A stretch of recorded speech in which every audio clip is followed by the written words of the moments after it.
of food. He trusted clairvoyants, healers, hypnotists, and even witches whom he consulted before making important decisions. He was not alone. Other Nazi leaders shared this interest in the occult in the early years of his rise, many of them clients of the famous Berlin magician Hanussen, who even predicted the Reichstag fire. Himmler professed a fervent respect for military discipline. According to Gebhardt, he took the old maxim that... All right. First and foremost, I'm going to say all praises be to Yahweh, Bahashem,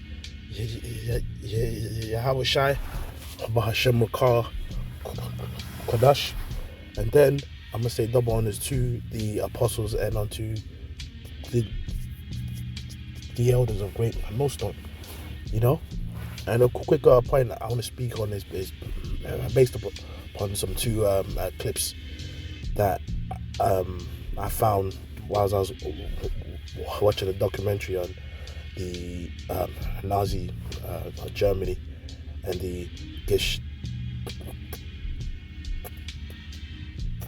Gestapo, you know, the Gestapo, because as you know, obviously this was also like inspired by the whole situation in Babylon, in terms of ice. See how like our people, especially the tribes, right, are being, you know, the devil was coming down with great wrath because, you know, he had but a short time. You know, the devil was coming down with great wrath because, you know, if you have but a short time. But the point like I wanted to focus was on how the Gestapo itself, they also use witchcraft, and it just ties into the point of what we always talk about. Esau's power is wickedness. Esau's power is on the left-hand side, and when we say that in these secret councils, they consult with witches and warlocks, people think we're joking, right? And I believe the same thing was with Ronald Reagan's wife. You know, I'm pretty sure if you go into the research, you actually find out that his wife, you know, saw witches and people who, you know, see things, man, and they would get all the advice they need from witches. But every time we make mention of these things, people think we're, oh, you know, that's just a conspiracy, you know, that's far-fetched.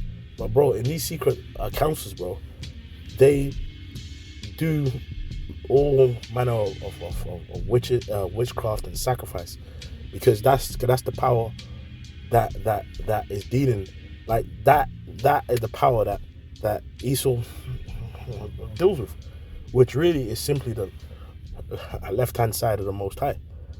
All right, so without further ado, you know, even before I play this clip, let me get a scripture.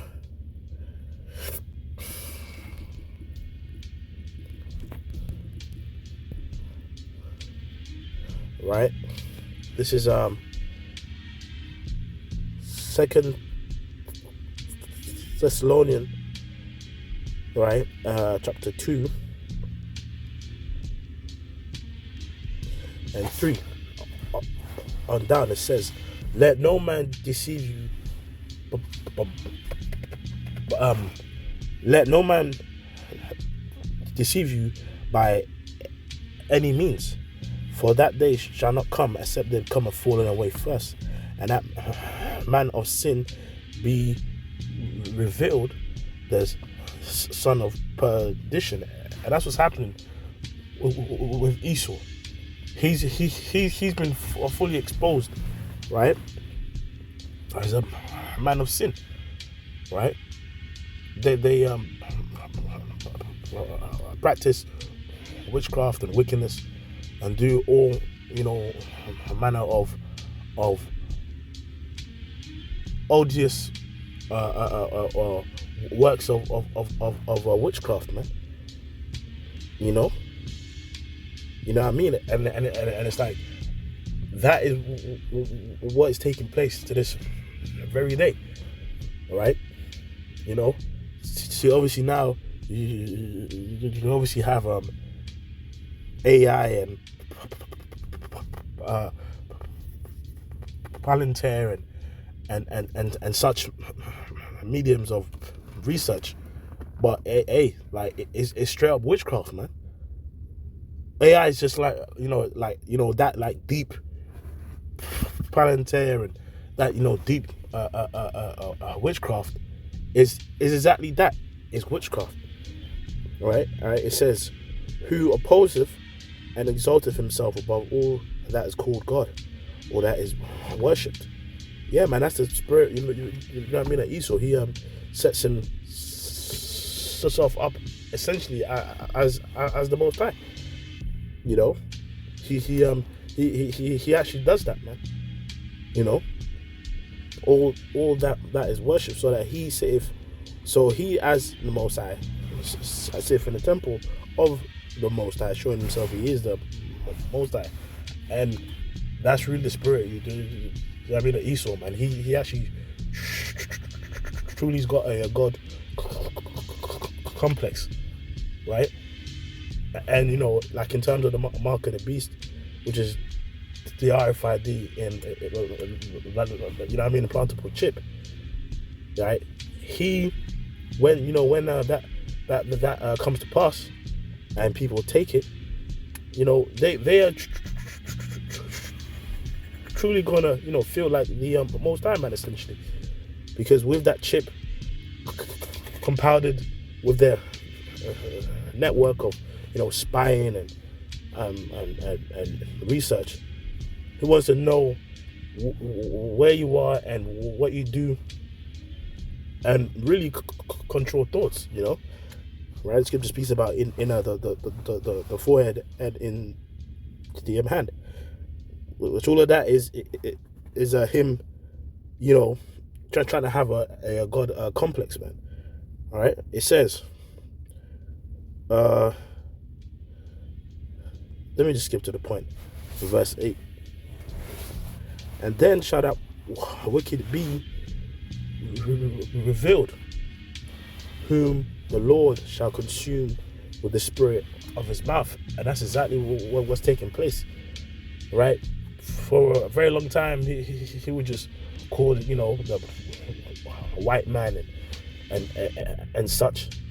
But now through the spirit of the Lord, through this word and truth, he's been totally exposed, man, of being the seed of the wicked, man.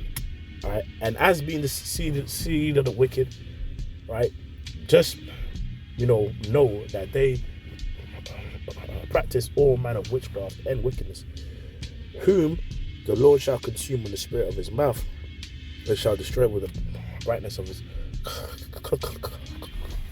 coming. And that's exactly what's taking place, right? He's being consumed by the spirit of his mouth, which is his word, and he shall eventually be destroyed with the brightness of the Lord's coming, man, which is what's gonna take place when the Lord comes back with his fathership, man. But here's the point: even him who's coming is after the working of Satan, with all power, signs, and lying wonders, and that many power, signs, and lying wonders will take place with their like deep level AI and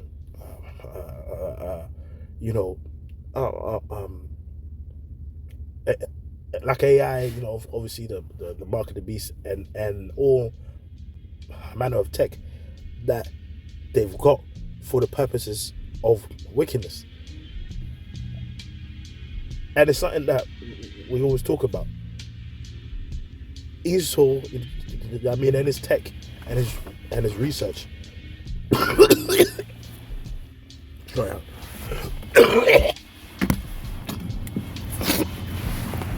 me, which is just battling a sickness at the moment. Anyway, I forgot. Yeah, but anyway, without further ado, man, I'm gonna play this clip that I came across while I was watching the documentary. So I'm gonna play it. Of food. He trusted clairvoyants, healers, hypnotists, and even witches whom he consulted before making important decisions.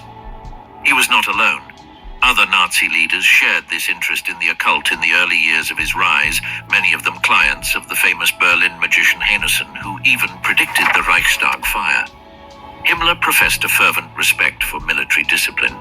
According to Gebhardt, he took the old maxim that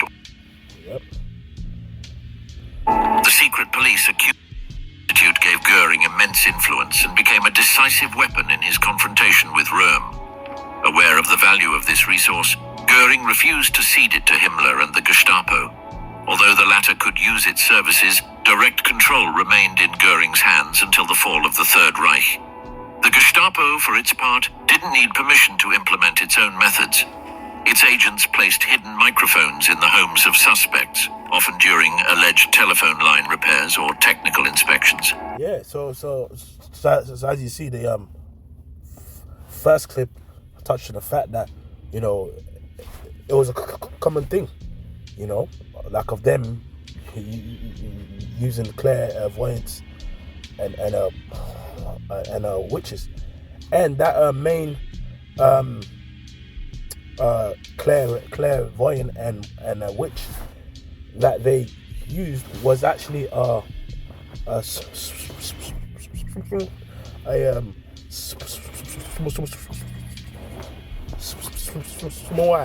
you know, if you go into the research. In this way, they spied on private conversations, even in the privacy of the home. And this was back then, right? Back then, they had a power to, you know, bug homes and spy, basically, you know what I mean, on everybody, man. Which now through that AI and Palantir and all of them artificial, like, intelligent mediums, right? They are doing the same thing on another level, right? And best believe they have lists of, you know, people, right, and where they rank, like, you know, brothers, you know. So that's why, like, in the time of trouble which we're in, and as things about to get worse, we gonna need miracles to take place, man, right?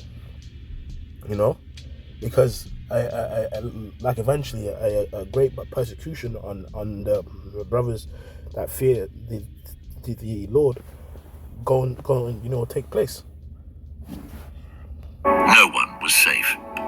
In 1934, for example, Hjalmar Schacht, the acting minister, was horrified to discover that his living room had been bugged, that his employee was collaborating with the secret police, and that his nightly bedroom conversations were secretly recorded. Espionage became a constant presence in German life. Field Marshal Erhard Milch stated at Nuremberg that citizens feared the Gestapo more than the SS itself. In his words, everyone believed they were under surveillance, regardless of rank or position. The secret police accumulated files on every individual, and much of the subsequent trials were based on this documentation. No one was above suspicion. From minor employees to Reichsmarshal Goering himself, everyone knew they could be under surveillance. The fragmentation of power among Nazi institutions turned each agency into a personal fiefdom of its leader. Yeah, man. You know, and really, what also, like, inspired this, like I mentioned, was all the circumstance with in Babylon, in you know, I mean, in terms of ICE, because they're actually going up to people's homes, man, knocking on doors and saying their names, you know, because they have lists, you know, spying on people and just doing and just doing their thing. And again, it's about to get worse, you know, right? In fact, I have some information here that Nazis love affair with the occult. Right? It says, why were the Nazis so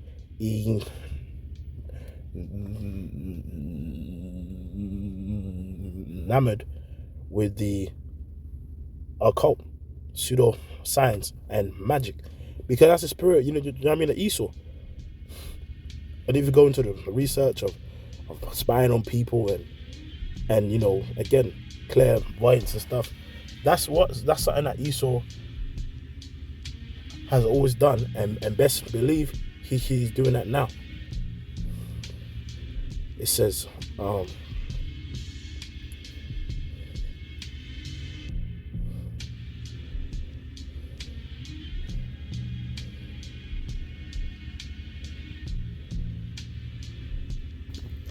right, so this is Ephesians 6:10. Finally, my brethren, be strong in the Lord and in the power of his might. Put on the whole armor of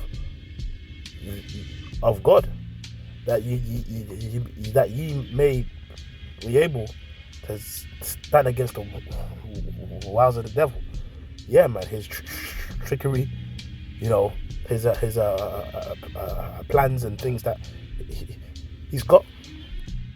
For we wrestle not against flesh and blood, but against principalities, against powers, against rulers of the darkness of this world, against spiritual wickedness in high places.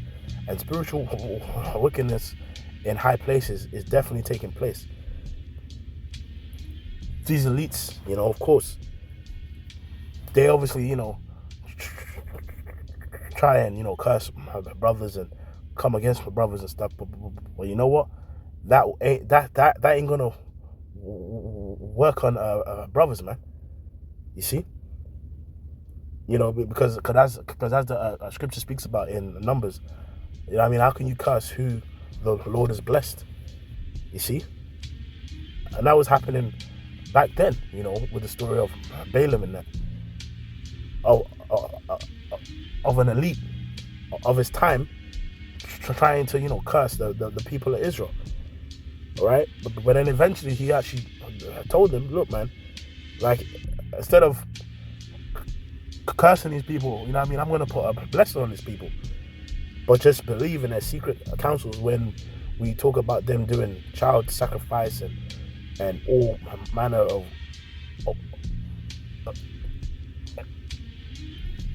odious works of witchcraft. Best believe that's exactly what's taking place,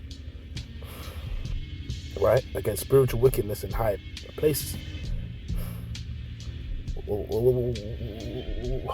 Wherefore, take unto you the whole armor of God, that ye may be able to withstand in the evil day, and having done all, to stand. You see?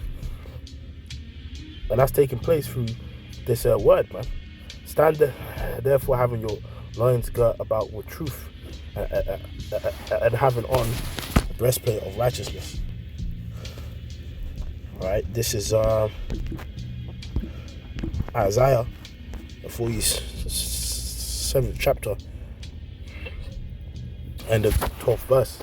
Stand now with thine enchantments, and with a multitude of thy sorceries, wherein thou was laboured from thy youth. And obviously with the like inception of Babylon, you know, 1776, everything, you know, it was all based upon witchcraft. But now Esau in general, whether it's these like Americans, whether it's the Russians and Putin or whatever, in their secret councils and chambers, these elites and their spy services and Palantir, AI, whatever it may be, right?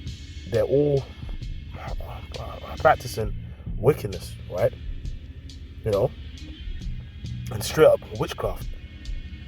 And again, when we talk about these things, people think it's a joke. Oh, you're just taking it too far, when it's true.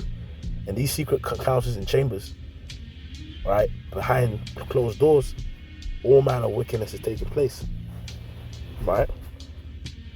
You know, that scripture says, "Come, let us cut them off from being a people, man. Stand now with thine enchantments, with a multitude of thy sorceries, wherein I've labored from their use. If so, thou shalt be able to profit. If so, thou mayest prevail." Yeah, but guess what? That's all not gonna work. Thou wearied in the multitude of thy counsels. Let now the astrologers, the stargazers, the monthly prognosticators stand up and save thee from these things that shall come upon thee.